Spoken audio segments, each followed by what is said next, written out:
¿Qué tal? Buenas noches.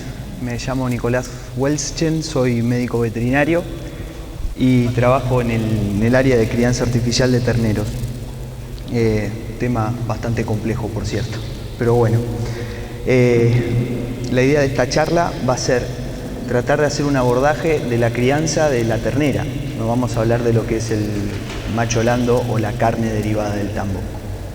Así que me gustaría empezar a plantear cómo se pensó esta charla.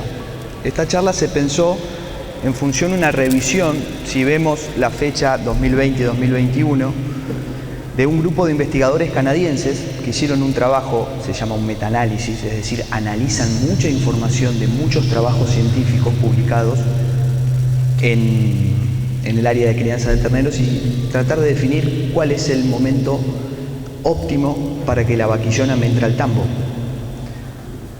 Y ese va a ser el tema de la charla de hoy. Y me gustaría que esto sea algo que podamos participar entre todos, porque hay mucho debate en toda esta temática. Bueno, la edad del primer parto de las vaquillonas, 22 a 25 meses de vida. ¿Sí? Ese es el parámetro que tenemos que tener. Y es un indicador que por ahí uno pasa de largo y es muy sencillo, porque solamente necesitamos saber cuándo nació y saber cuándo la vamos a ingresar al tambo. Pero necesitamos algo que se nos pasa mucho porque estamos siempre atendiendo lo urgente y no lo importante, que es el dato, es la información. En la mayoría de las veces uno ve que no trabajamos con la información de nuestro sistema y nuestro sistema nos da mucha información. Datos de INTA Rafaela, las vaquillonas del año 2022 participaron de un ensayo, de una tesis doctoral, de manera tal de que estos datos son sólidos. La producción, yo no sé si se llega a ver aquí, la producción a 305 días de 8.500 litros promedio. Y la pregunta es cómo llegamos a esto, ¿no? El sistema de crianza de INTA Rafaela que estamos utilizando. Es un sistema de crianza, miren las instalaciones, esta foto es bastante reciente, sistema de correderas, estaca individual, y después pasamos a un sistema colectivo. Acá tenemos el consumo del alimento que hoy estamos utilizando en la crianza, hoy, desde hace unos años, en la crianza de INTA Rafaela. Vamos a hablar un poquito después del manejo que estamos trabajando. Acá tenemos los consumos en los primeros 17 días de vida. Esto lo voy a pasar rápido porque no es el tema principal de la charla, pero para ponernos a todos en sintonía. El consumo de alimento que tenemos, el ternero, la ternera, va a estar en estaca hasta los 17 días. Luego vamos a una crianza colectiva. La pregunta es, ¿por qué hacemos un sistema de crianza colectiva? Por una cuestión operativa. La disponibilidad de gente, la mano de obra para trabajar en los sistemas. Al final de esto vamos a hablar un poquito. Los consumos de leche. El ternero come 4 litros de leche todos los días. Mentira. Mentira. Este trabajo fue muy sencillo. Ofrecíamos leche y después veíamos cuánto dejaban. Y es ese dedito que dejamos en el balde y que el guachero va caminando y lo va tirando al costado. Cuando va cambiando la leche o le va a enjuagar el balde, si lo enjuaga. ¿Sí? Estos centímetros cúbicos que el ternero va perdiendo, nosotros los recolectamos y che, a ver, ¿cuánto comió? Fíjense lo que son los primeros días de vida, los primeros días del ternero en la estaca, ¿no? Crianza individual. No come 4 litros de leche. Es muy difícil lograr que lo consuma. Siempre va a pasar algo. O está más fría, o el ternero no se siente cómodo, o tiene algún proceso diarreico que generalmente empiezan en estos días. Después nos vamos al sistema colectivo. 5 o 6 animales, más no. Hay sistemas que trabajan con más terneros. En lo personal creo que no es tan fácil manejarlo. En el sistema colectivo nosotros estamos ofreciendo leche una vez al día. ¿Por qué? ¿Por qué hacemos eso? Hacemos eso porque le estamos haciendo como una especie de trampa metabólica al ternero. ¿Nunca les ha pasado a ustedes o han charlado con un nutricionista que les dice no se coman un paquete entero de galletitas porque después van a tener hambre? Y uno se come trabajando en la oficina o estando con un mate, nos comemos, uno tiene que ser almidón, ¿no? Bizcochitos, galletitas, y nos sentimos llenos. Y a la media hora tenemos hambre nuevamente. ¿Qué nos pasó? Subimos el azúcar, la insulina la baja de golpe y nos genera hambre. Ahora, el ternero se comporta como un monogástrico, tiene el metabolismo de un monogástrico, de manera tal de que responde a la insulina como respondemos nosotros. Entonces el sistema de ofrecer un poco más de cantidad una sola vez al día, a mí me genera que el ternero tenga hambre más rápido. Y como no tiene leche, tiene el alimento balanceado disponible. Y ahí yo logro mayor consumo. ¿Y el sistema colectivo qué ventajas me da respecto al sistema individual? El ternero es un animal de hábitos gregarios, aprende imitando. Entonces, dejar el alimento disponible siempre, él empieza a ver que hay uno que se acerca al comedero y empieza a ver de qué se trata. Pero previamente yo ya tengo un consumo de ese alimento, ya logré lo que se llama el imprinting, lo familiarizo con el alimento que el ternero va a consumir. De esta manera logro consumos de alimentos sólidos mucho más grandes. Nosotros medimos algunos animales, los precios o la referencia a los precios sabemos que son muy difíciles de mantener a lo largo de los días o de las horas. Pero estos son los consumos que nosotros tenemos. Leche en base materia seca, 18 kilos. Alimento extrusado, 25 kilos. Por favor, si tienen alguna duda, podemos parar y vamos resolviendo. La ventaja que yo voy a tener con un sistema de leche anticipado es una ventaja para la gente que trabaja en los tambos. Al final de la charla vamos a hablar de eso porque el tema de la mano de obra es uno de los problemas más importantes que estamos teniendo en nuestros sistemas de producción, hablando de la zona de Rinta Rafaela.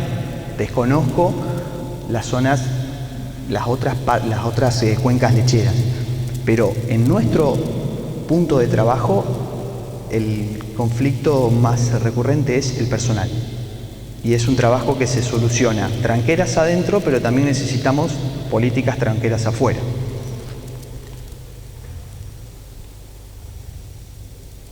Bien, nos vamos a lo que es la alimentación de la ternera ya rumiante. Acá hacemos una combinación de un concentrado proteico, rollo y maíz. Quiero que traten de recordar estos gráficos, después vamos a ver todos juntos cómo participan en cada eslabón de la cadena y qué peso tienen al final de la historia nutricional. El servicio, ¿cómo planificamos el servicio? El servicio realmente no se logran ver bien los números, pero acá tenemos un servicio a 14, 15 meses y en esta estrategia tenemos un servicio a 20 meses. ¿Sí? Armamos dos estrategias de servicio para comparar cuál es el impacto de cada alimento y cuál es el impacto de cada fase de alimentación a lo largo de la vida productiva de la ternera, hasta su primera lactancia. Fíjense la participación de alimentos en base a materia seca. A medida que yo necesito acelerar el proceso de crecimiento, naturalmente yo pienso es una dieta más cara. Bajo la digestibilidad, ahora lo vamos a ver en otro cuadro. Fíjense cómo la digestibilidad de la materia seca, parámetro fundamental en el rumiante, incide en el tiempo de la recría. ¿Sí? Entonces, muchas veces nosotros pensamos, voy a dar una dieta más barata, una alimentación más barata, y alargo el periodo de recría. Y en realidad estoy perdiendo mucho más dinero de lo que yo estoy pensando, porque me estoy atrasando a esa fecha del primer servicio, y esto va a tener una repercusión muy fuerte o negativa, por supuesto, en el sistema. Fíjense lo que es la participación de los alimentos durante la gestación, o recría 2 o recría 3, como le quieran llamar. Aquí los cuadros se van acomodando. La gráfica solamente varía en el proceso de recría, por eso me gustaría que si hay algo que se puedan llevar de esta charla es la recría es la llave que yo tengo para acelerar o prolongar, en el caso de que lo tenga que hacer porque no tengo disponibilidad de alimento, un alimento con densidad energética alta, un concentrado, por ejemplo el maíz. Entonces yo tengo que alargar mi periodo de recría. La recría es la llave que yo tengo para hacer ese juego. La gestación es la gestación. Vamos a tener el mismo periodo para las dos.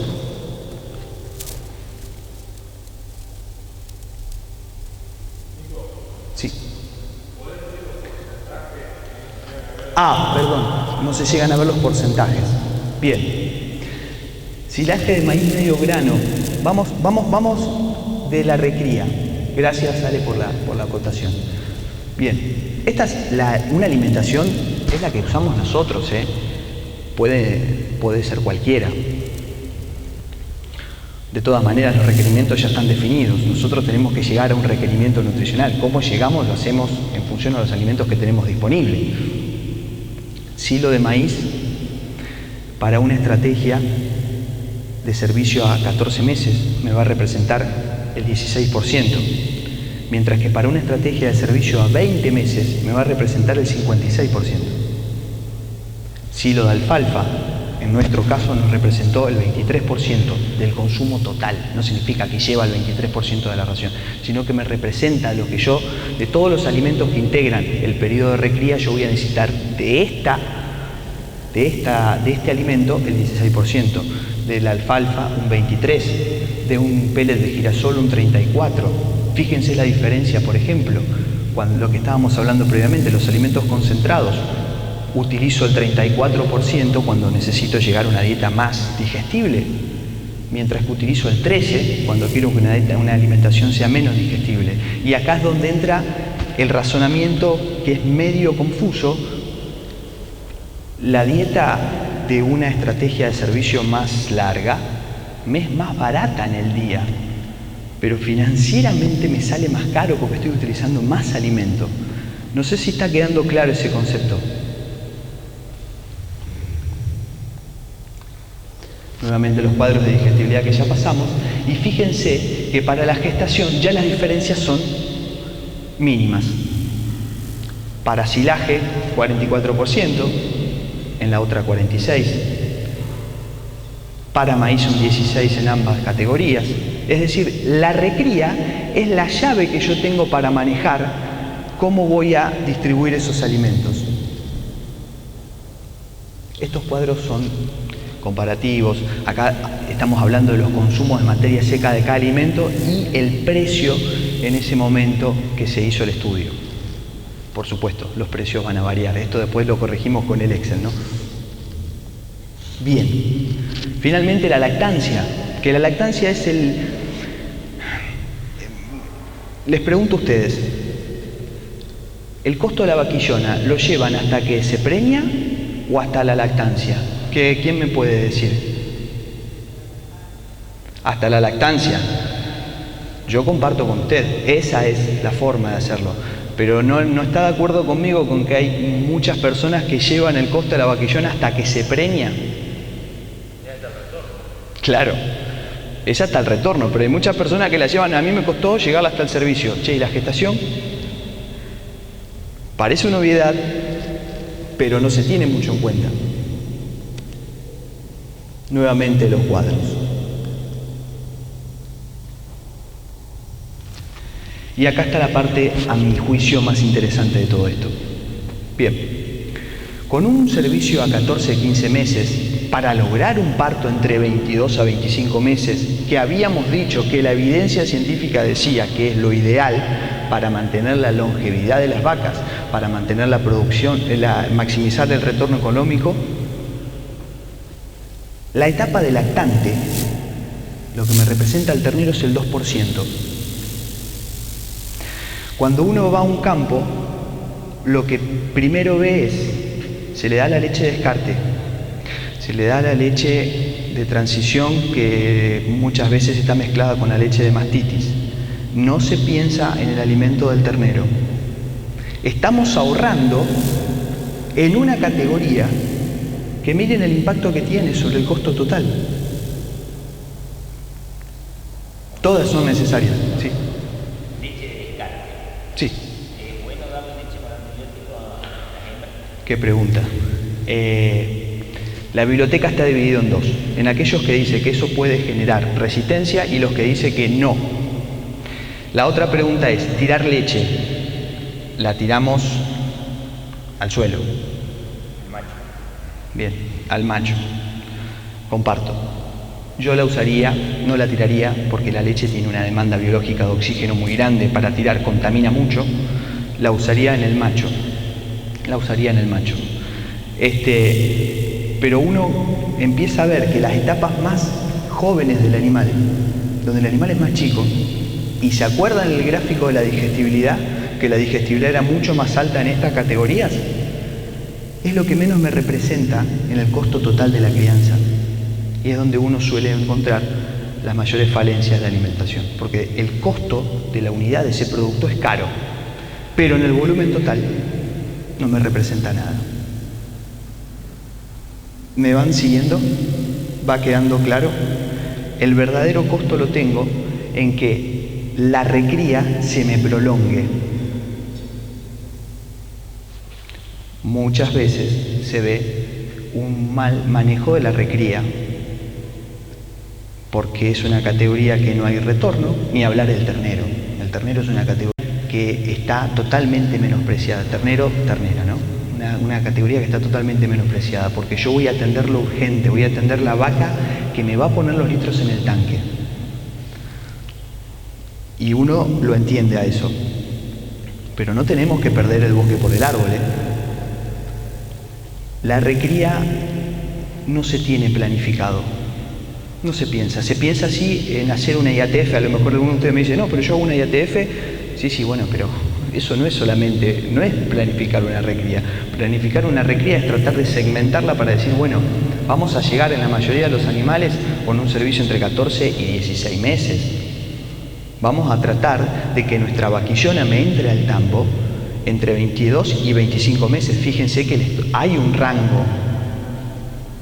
Y allí está el verdadero costo o prolongar el retorno. No sé si va quedando claro. En el resto de las categorías, la gestación participan casi en lo mismo. La lactancia, en el costo directo de alimentación, participan en lo mismo.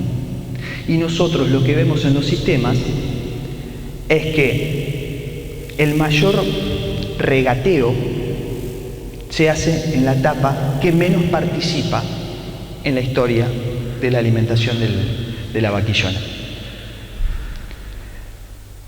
¿Alguna pregunta, Ale?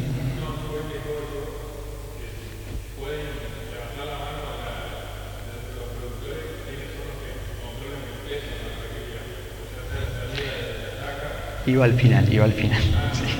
Sí. Lo tenemos, comparto con Ale.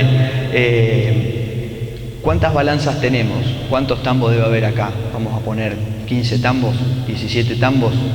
¿Cuántas balanzas tenemos? Claro. Está bien. Claro, ahí usted saca el rendimiento, pero usted ahí está diciendo lo importante que es pesar. La planificación de la recría en la mayoría de los campos no existe. No existe. Recría 1, recría 2, recría 3, la manejamos con la altura de la cruz. Así, así y así. Y comen todo lo mismo. Lo que cambia es la cantidad. Y muchas veces es una categoría que nos explica mucho de lo que vamos a obtener después. Todo esto que estamos mencionando acá lo vamos a empezar a concatenar, a mechar con lo que va a venir ahora, que es el tema del recurso humano. Una consulta. Sí. ¿Tiene algún estudio por el consumo de leche, por ejemplo? La hembra Nosotros en INTA, por lo menos yo no lo tengo, no lo hicimos, sí está hecho en el mundo, y lo que usted plantea es una muy buena discusión. Lo que usted me está hablando es de los planos de alimentación altos. La pregunta es, en los baldes que tenemos de las estacas, ¿entran 6 litros? No, tenemos que darle, sí, 3, claro, yo diría 3. Para tener esos 6 litros que la forma de dosificar en este trabajo que se hizo, que a mí me pareció muy interesante, 103 establecimientos, ahí están los puntos, están todos superpuestos, pero quería mostrar que es solamente de la provincia de Santa Fe. La idea era conocer cómo era o cómo es la operatividad para criar un ternero. Han criado terneros, sí. Lo hemos hecho. La mayoría de los establecimientos lleva la leche en un balde de aceite de ELF de 20 litros, ¿sí? Con la jarra que dice que hay 2 litros. Pero la jarra, para poder sacar la pareja, la tenés que como chanflear un poco. Entonces ahí ya perdimos 250 centímetros cúbicos entre ternero y ternero. Y después viene la otra. Concentramos los partos porque queremos concentrar los partos y no pensamos dónde los vamos a poner.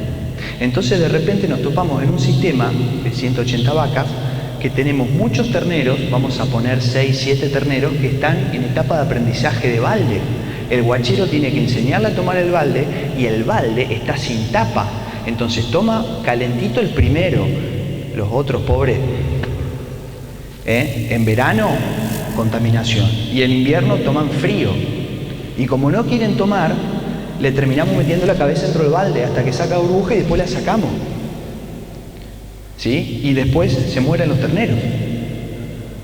Entonces queremos tener un sistema que no va acorde con lo que estamos trabajando.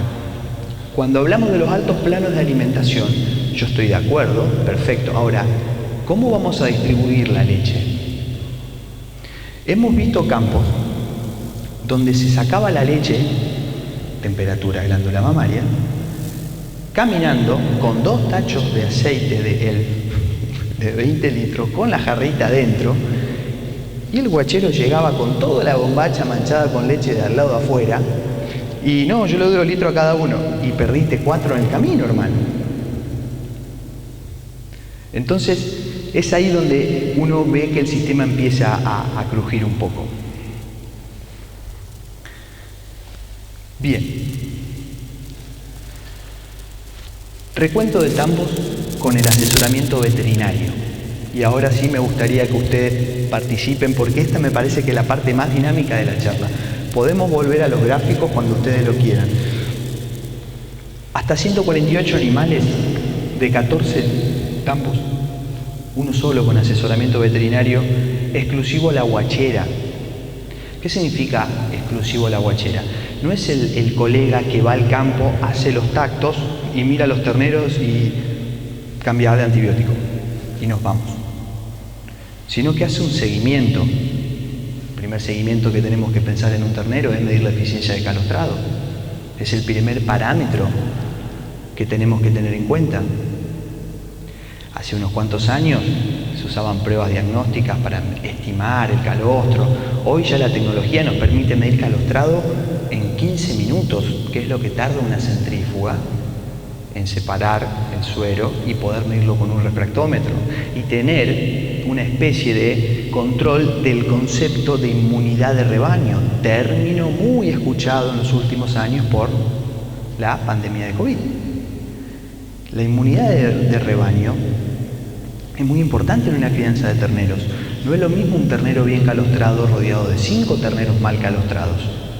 Entonces, al escenario de la leche que el guachero le tiene que enseñar a tomar al ternero, tenemos la leche que no la tenemos en un lugar térmico, tenemos terneros con diarrea y encima con baja inmunidad. ¿No les parece que esto explica que la lechería es un negocio que está a veces tambaleando, los tambos se cierran y el precio de la vaquillona es un insumo que siempre está alto? ¿No les parece a ustedes que hay una demanda de un recurso muy escaso que es la hembra para reponer?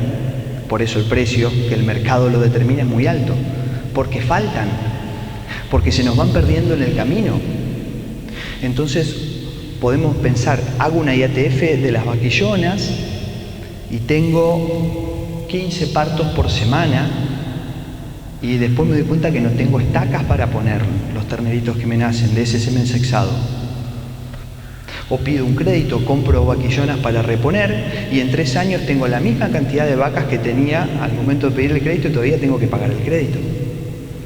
No sé si se va siguiendo la película. ¿Sí? No pensamos en la crianza, no la pensamos.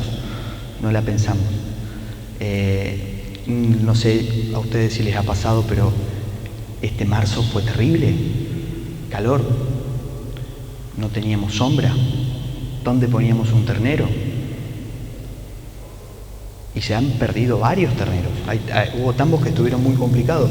No sé ustedes puntualmente cómo lo tienen, me gustaría conocerlo. Si alguno tiene un sistema, no, mira, yo lo pongo acá, yo hago esto. Este año no tuvimos problema porque también lo teníamos. Ah, está bien. Sí, muy bueno. Claro, cuando no hay ternero no hay muerte, sí, es una asociación lineal.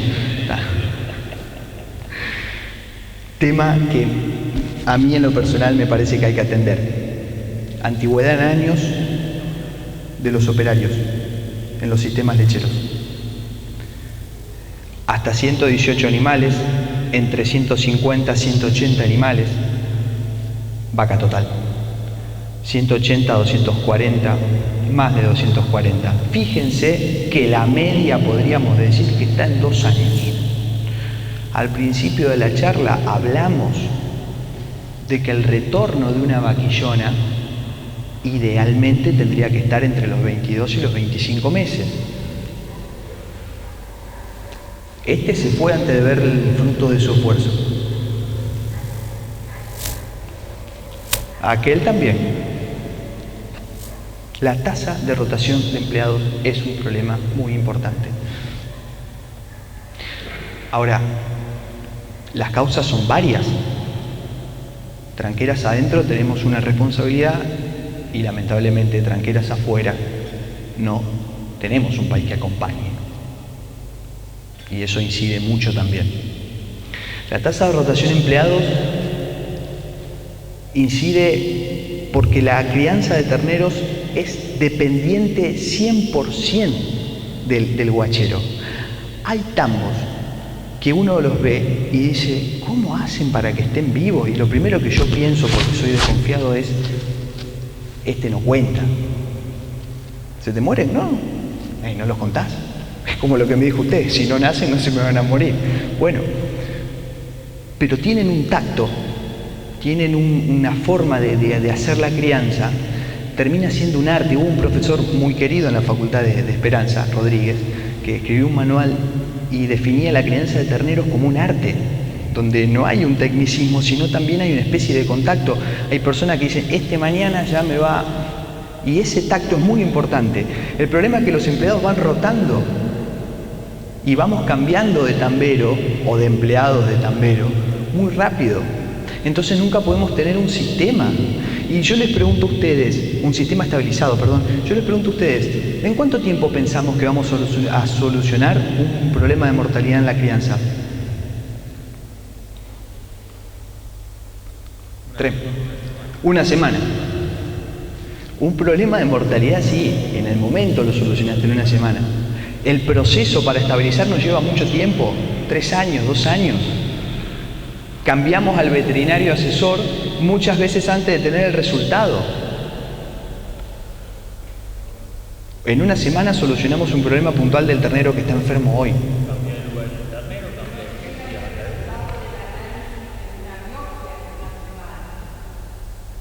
Perdón, no te escuché.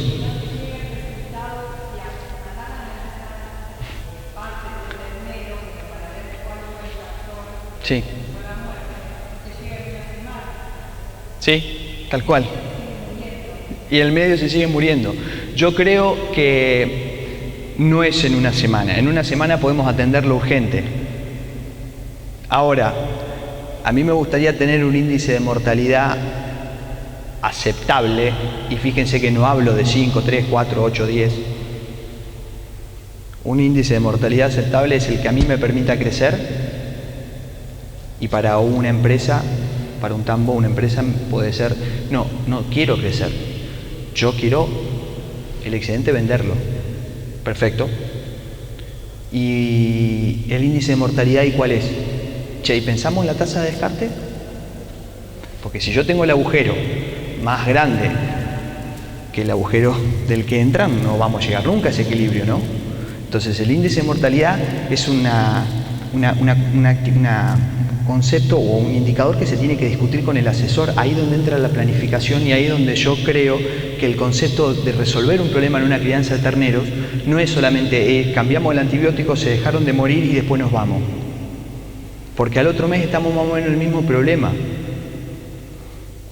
Es una planificación a largo plazo, es decir, ¿dónde quiero ir? ¿Qué quiero llegar? ¿Estoy dispuesto a invertir? ¿No estoy dispuesto a invertir? ¿Qué vida útil va a tener la empresa?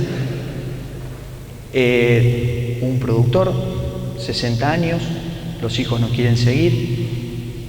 ¿Qué voy a hacer? ¿Voy a seguir? ¿Voy a mirar a largo plazo? ¿No les parece que son preguntas que nos tenemos que hacer después? Escherichia coli, Salmonella, Cryptosporidium, ¿están, estuvieron y van a seguir estando? Pero me parece que es un problema mucho más holístico, mucho más abarcativo. ¿Cuáles son las causas? Se le preguntaba al guachero o al tambero, dependiendo el tipo de establecimiento, básicamente dependiendo del número de vacas que había. ¿Cuáles son las causas por el cual se quedan o prefieren el trabajo de guachero? ¿Cuántos volverían a trabajar de lo mismo? Si tienen premio por ternero, fines de semana libres, si hay un descuento por mortalidad, hay una conformidad con el sistema de pago. Y hubo una que a mí me preocupó mucho, la conformidad laboral. 60% para ser redondos. Hay un 40% que no está conforme. Yo le consulto a un amigo que es licenciado en recursos humanos, que trabaja en una empresa grande, y le digo, ¿qué pasa si vos haces una encuesta a los empleados de la fábrica en la cual vos trabajás y me decís que tenés un 40% de gente que no está conforme con el trabajo? Y lo llamo al dueño y le digo, cerrá. O reunión urgente a ver qué hacemos.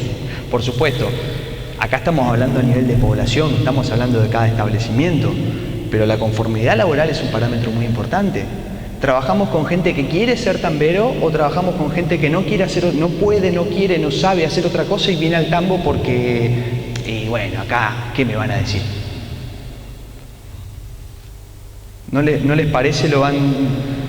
Si alguno tiene otra opinión, por favor, ¿no? La idea de esto es debatirlo. Y después volverían a trabajar, y acá es donde a mí se me hizo una confusión. No están conformes, sin embargo volverían a trabajar de lo mismo. ¿Cómo explicamos eso? No, se van del campo y van a otro tambo y hacen lo mismo. Se van del tambo y hacen lo mismo. Yo es la única forma que tengo de poder concatenar estas variables. Si no, me suena mucho, porque uno esperaría que la conformidad laboral baja. Listo, no, yo no volvería a trabajar de esto. Había otra pregunta en la entrevista que yo tenía con los tamberos, cómo tratar de explicar no la parte técnica de lo que hacían, sino a nivel más humano. ¿Les gustaría que sus hijos hagan lo mismo que ellos? Y la respuesta es que muchos te dicen que no, que se vayan a la ciudad, que no pasen por lo que yo pasé. Entonces ahí tenemos un problema muy serio, no ahora quizás, de acá a 20 años. ¿Sí? Bien. Para la mayoría de los tambos ubicados en la zona de Inta Rafaela, lo que se vio es que no hay un asesoramiento dirigido a las etapas tempranas de la vida del animal. Me refiero a crianza artificial y me refiero a recrías, al concepto de la recría. Y ahí volvemos al ejemplo de la balanza. Si yo tengo que planificar un sistema de alimentación y necesito llegar a una edad y a un peso determinado, ¿no les parece que una balanza es una herramienta importante? Y después nos perdemos en la discusión si la metionina o no metionina protegida. No digo que no tengamos que pensar en eso, es importante pensar en eso, pero vamos a tratar de pensar, che, ¿le estoy dando de comer bien? ¿Estoy llegando con lo que estoy haciendo? ¿Tengo un sistema acorde en función a las instalaciones? Uno de los factores por ahí que más a mí en lo personal me chocó al principio era ver las instalaciones, la conformidad habitacional. Creo que tengo una diapositiva por atrás de eso. Hay tambos todavía que tienen el baño como hace ¿cuántos años? ¿Podemos dar confort al operario? Y muchas veces no, porque es una inversión a largo plazo y el campo es alquilado. ¿No le parece que son sistemas que van mechando lo que estamos discutiendo? Entonces ir a un sistema quizás un poco más simple, ¿hasta dónde puedo llegar? ¿Qué es lo que puedo llegar a tener? Yo soy productor ganadero, tenemos un campo de familia en Sarmiento. A mí me gustaría tener un Angus como los que tiene Cuenca del Salado, provincia de Buenos Aires, que uno los ve en la tele y son fotocopias, son uno igual al otro. Y no puedo tener un Angus, porque el tábano más chico que tengo en verano es grande como mi cabeza. No puedo tener un Angus, me voy a un Brangus, que son un poquito más locas en la manga, te saltan un poco más. Pero muchas veces uno ve que con la planificación de la crianza del ternero, o las fallas, que las fallas son las mortalidades, porque yo puedo errar un servicio, pero la vaca la tengo al mes siguiente la tengo ahí, Un error en la crianza del ternero, el ternero no lo cuento más. Entonces, si tendríamos que dirigir los cañones, y encima vimos que a lo largo de toda la vida productiva del animal, el costo de alimentación de esa etapa representa muy poquito, bueno, ¿cómo podemos ir reestructurando esa parte? El colega veterinario, no ofrece el servicio de asesoramiento porque el productor no está dispuesto a abonarlo, a pagarlo, o el productor no lo requiere al servicio o no lo solicita porque el colega no lo ofrece. ¿El huevo o la gallina? ¿Qué les parece a ustedes? Como productores, ¿hay demanda de un asesoramiento integral en crianza y recría? ¿O nosotros, los veterinarios, no sabemos ofrecer ese servicio? No lo tenemos en cuenta. No, yo hago tacto, yo hago reproducción, yo hago alimentación. Y crianza, la miro. Pero, ¿qué les parece?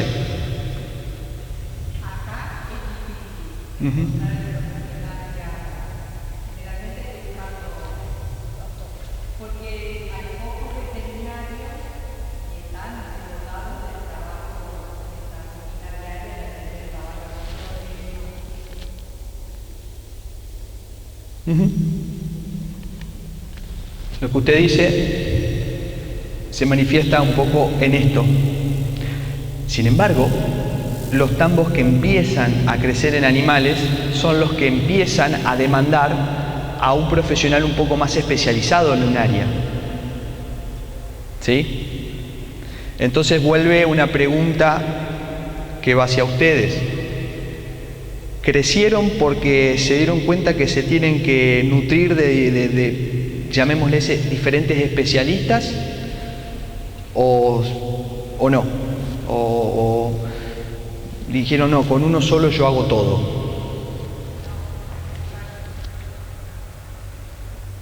Tal vez pasa como todo. Hace 20 años los pibes del pediatra no iban con un médico del pueblo. Y Y hoy los pibes van a estudiar toda la semana, todos los meses, hasta que tienen 2 años. Tal vez los productores también tenemos que adaptarnos, que necesitamos un pediatra en el campo para los terneros. Y es cuestión de tiempo hasta que le agarremos la manija y lo adoptemos, tal vez.